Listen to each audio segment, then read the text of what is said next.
Shalom, perkenalkan nama saya Erkan Nenggolan, Prodi Manajemen Pendidikan Kristen, semester 4 Grup A, dengan NIM 2104028, mata kuliah Kebijakan dalam Pendidikan yang diampu oleh Bapak Dosen Nasib Tua Lumbang Gaul MED. Di sini saya membuat suatu video mengenai pertanyaan yang akan saya jawab nantinya, yaitu 5 soal, untuk memperbaiki nilai ujian tengah semester saya.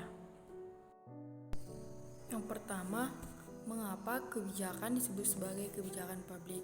Nah, kebijakan adalah tindakan-tindakan atau kegiatan yang sengaja dilakukan atau tidak oleh seseorang dalam suatu kelompok atau pemerintah yang di dalamnya terdakwa bahwa kebijakan publik adalah salah satu kajian yang menarik yang dibuat oleh pihak yang berwenang yang boleh melibatkan stakeholder lain yang menyangkut tentang publik, yang selalu diawali dalam perumusan sampai dengan evaluasi. Yang selanjutnya, yang kedua, jelaskan bagaimana keterkaitan kebijakan pendidikan di Indonesia dengan praktik manajemen sekolah Kristen. Kebijakan pendidikan adalah kebijakan publik. Dalam kebijakan pendidikan merupakan kebijakan pendidikan yang ditujukan untuk mencapai tujuan pembangunan negara-negara dalam bidang pendidikan sebagai salah satu tujuan pembangunan negara bangsa secara keseluruhan. Hubungannya dengan praktik manajemen sekolah Kristen, yaitu lembaga pendidikan Kristen merupakan institusi yang melayani kebutuhan publik.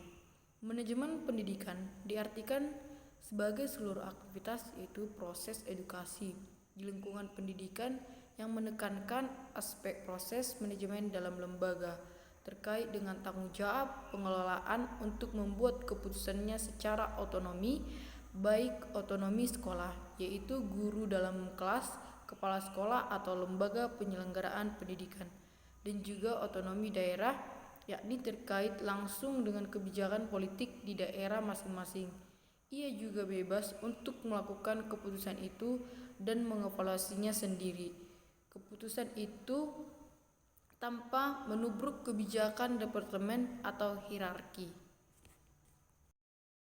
Yang ketiga, dengan menuliskan satu contoh kebijakan pendidikan level makro, jelaskanlah proses pembuatan kebijakan pendidikan tersebut sesuai dengan 6 tahap.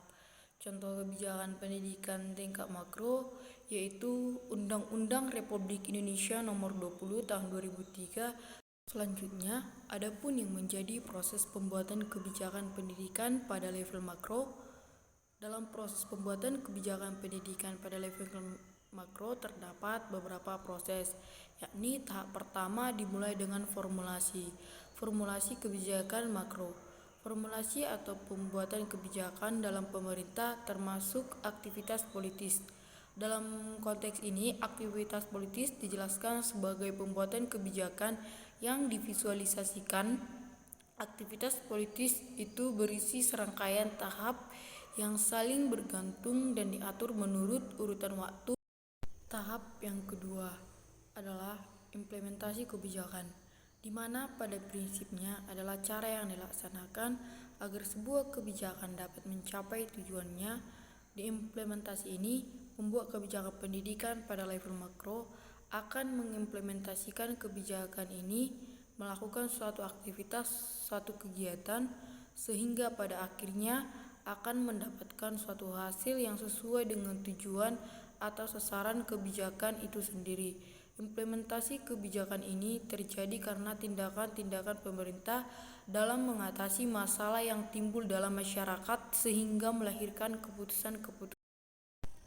Yang ketiga, proses kebijakan level makro adalah evaluasi. Evaluasi kebijakan dilaksanakan sebagai proses untuk mengetahui sejauh mana keefektifan kebijakan guna dipertanggungjawabkan kepada semua pihak terkait atau stakeholder. Dengan kata lain, sejauh mana tujuan kebijakan tersebut telah tercapai. Yang berikutnya yaitu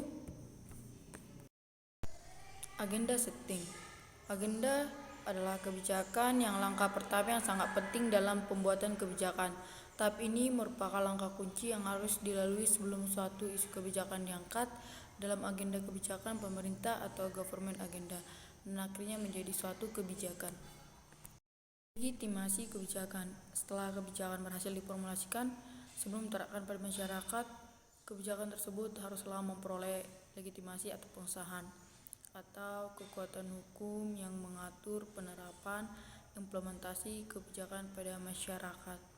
Legitimasi sangat penting karena akan membawa pengaruh terhadap masyarakat banyak, baik yang menguntungkan sebagian masyarakat maupun yang membawa dampak yang merugikan kelompok lain. Sosialisasi kebijakan. Setelah kebijakan pendidikan dibuat demi mengatasi permasalahan yang timbul, maka diperlukan tahap sosialisasi, yang dimana tahap sosialisasi ini memperkenalkan kebijakan pendidikan yang telah dibuat kepada khalayak yang berkaitan.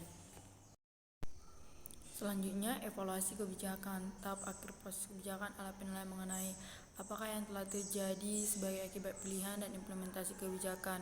Dan evaluasi kebijakan pendidikan pada makro ini dilakukan sendiri oleh pemerintah kebijakan untuk melihat, menentukan apakah kebijakan atau program dapat dilanjutkan. Yang keempat, dengan menuliskan satu contoh kebijakan pendidikan level meso. Jelaskanlah proses pembuatan kebijakan pendidikan tersebut sesuai dengan 6 tahapan dalam siklus kebijakan. Contoh kebijakan pada level meso adalah Peraturan Daerah Kabupaten Lombok Barat Nomor 03 Tahun 2019 tentang penyelenggaraan pendidikan dalam Bupati Lombok Barat 2019, yang mana dalam peraturan daerah tentang penyelenggaraan pendidikan ini memiliki beberapa pertimbangan. Yang pertama itu, pendidikan merupakan hak masyarakat yang sangat penting bagi peningkatan kualitas sumber daya manusia dalam bersaing di dunia global, upaya mencerdaskan bangsa.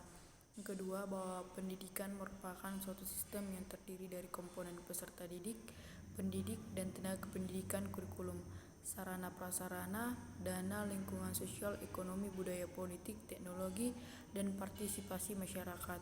Ketiga, bahwa penyelenggaraan pendidikan telah ditetapkan dengan Peraturan Daerah Nomor 6 Tahun 2013, namun karena sudah tidak sesuai lagi, maka peraturan perundang-undangan itu terkait telah dicabut.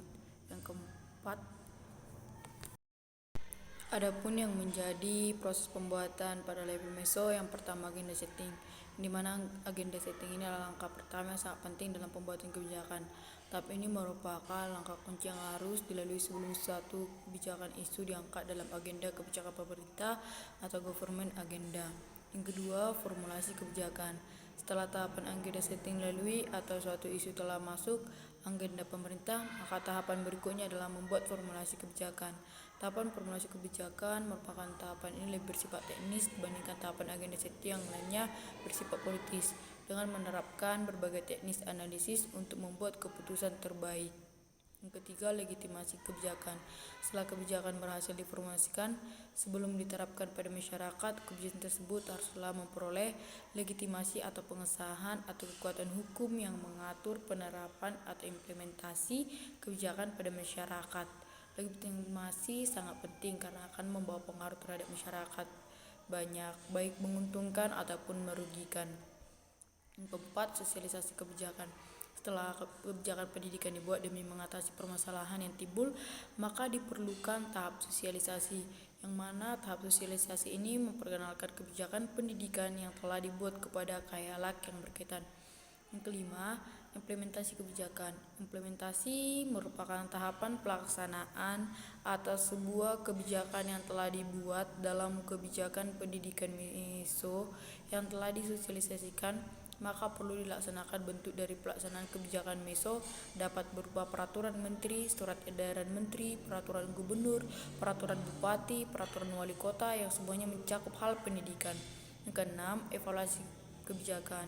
Dalam tahap akhir proses kebijakan adalah penilaian mengenai apa yang telah terjadi sebagai akibat pilihan dan implementasi kebijakan, dan apabila dipandang perlu dapat dilakukan perubahan terhadap kebijakan yang telah dilakukan.